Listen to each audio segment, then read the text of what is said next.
करूं? दादी तो बहुत गुस्से में, कौन मनाएगा उन्हें? दादी तो किसी की बात सुन ही नहीं रही। कौन करेगा हमारी हेल्प? हाँ, पापा कहते थे अपनी मन की बात भगवान जी को बता दो, जरूर सुनते हैं। भगवान जी? हाँ, वहाँ ऊपर रहते हैं ना, आसमान में, बादल से भी बहुत ऊपर। हाँ पता है वो, पर इतनी दूर तक हमारी आवाज पहुंचेगी कैसे?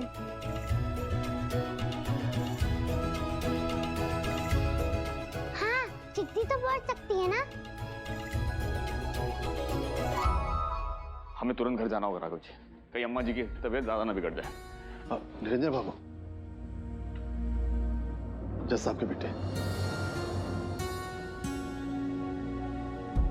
ये निरंजन बाबू हैं, इन्होंने ब्लड दिया आपके पापा को। थैंक यू सर, आपने मेरे पापा को ब्लड देकर बहुत बड़ा काम किया।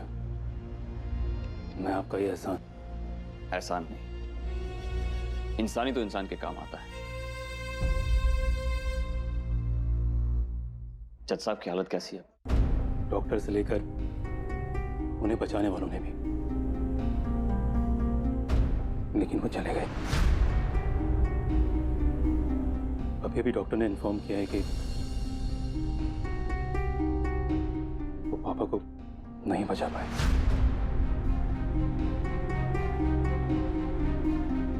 मुझे तो विश्वास ही नहीं हो रहा। अब समझ में आया कि माँ बाप की क्या अहमियत होती है। जीते जी तो उनकी कदर नहीं की।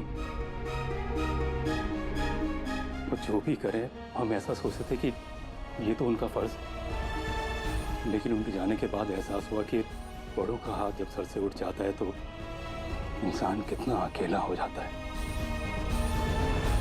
मैं आज तक पापा के लिए कुछ नहीं कर पाया, और अब चाहकर भी कुछ नहीं कर सकता।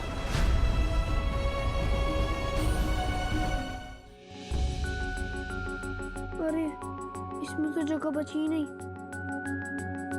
पर कोई बात नहीं, भगवान जी तो बहुत इंटेलिजेंट होते हैं ना, वो सब समझ जाएंगे। पक्का समझ आएंगे ना? और नहीं तो क्या, वो भगवान जी है, सब समझते हैं। तू ही तो ऐसा कहती है। वैसे भी हमें पता है मच्छी स्कूल भेजने वाली बात कभी नहीं मानने वाली थी। दिल कैसे मैं मान लूं? तो ठीक है, फिर रखिए अनशन, पर उससे होगा क्या? 2 दिन में आपकी तबीयत खराब हो जाएगी, आपके बेटा बहू आपको अस्पताल लेकर चले जाएंगे, फिर क्या होगा आपके अनशन का? कांता बहन, आपने तो पहले भी गंगा को यहाँ रखने के लिए विरोध किया था, लेकिन क्या हुआ? आपकी बेटी ने रख लिया ना उसे यहाँ पर। और इस बार भी अगर उसने अपने मन की कर ली, तब क्या करेंगी आप? कड़वा दूध पीकर रह जाएंगी, गुस्सा करेंगी, या घर छोड़ने की धमकी देंगी? और मान लो जिद में आकर आपने घर छोड़ भी दिया कांता बहन, तो जाएंगी कहाँ? विधवा आश्रम की किसी अंधेरी कोठरी में?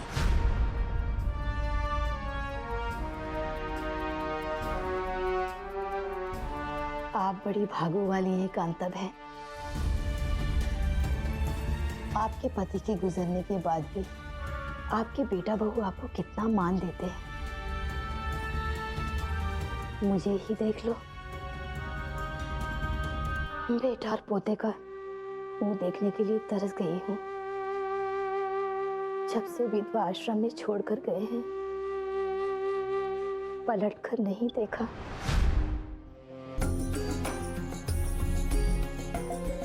सुधा, जाओ तुम रिक्शा ले आओ, बाहर ही मिल जाएगा।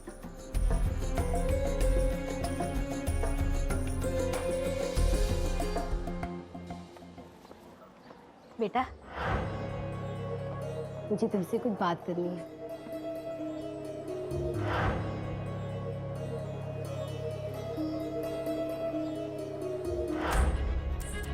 देखो बेटा, तुम्हारे घर के मामले में मुझे बोलने का कोई अधिकार तो नहीं है, पर उम्र में तुमसे बड़ी हूँ इसलिए कह रही हूँ। एक बूढ़ी विधवा माँ इतनी लाचार हो सकती है, तुम शायद अभी नहीं समझ पाओगे। हमेशा मन को एक खटका सा लगा रहता है कि कहीं बहू के राज में उसका अपना महत्व कम तो नहीं हो जाएगा। बेटे को ये ना लगने लगे कि माँ उस पर बोझ बन गई है, पोते पोतियों के सामने उसका मजाक ना बन जाए। बस इसी डर से अपनी उपस्थिति जताने के लिए ये सब करती रहती है। बाद में नींद निकालना, छोटी छोटी बातों पर रूठ जाना। बेटा, माँ की जिद से नाराज नहीं होते, बल्कि उसे समझने की कोशिश करो कि इस तरह बुढ़ापे में बच्चों की तरह हरकत करने के पीछे क्या कारण हो सकता है। ऐसी माँ का मन हर बात को तराजू में तोलता रहता है कि कहीं बेटी की नजर में मेरा प्यार और सम्मान कम तो नहीं हो गया, कहीं वो मुझसे मुक्ति तो नहीं पाना चाहता।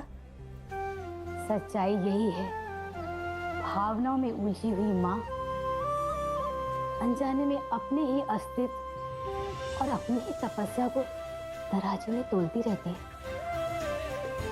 अब फैसला तुम्हें करना है बेटा कि तुम्हारी इच्छा का वजन ज्यादा है या माँ की ममता।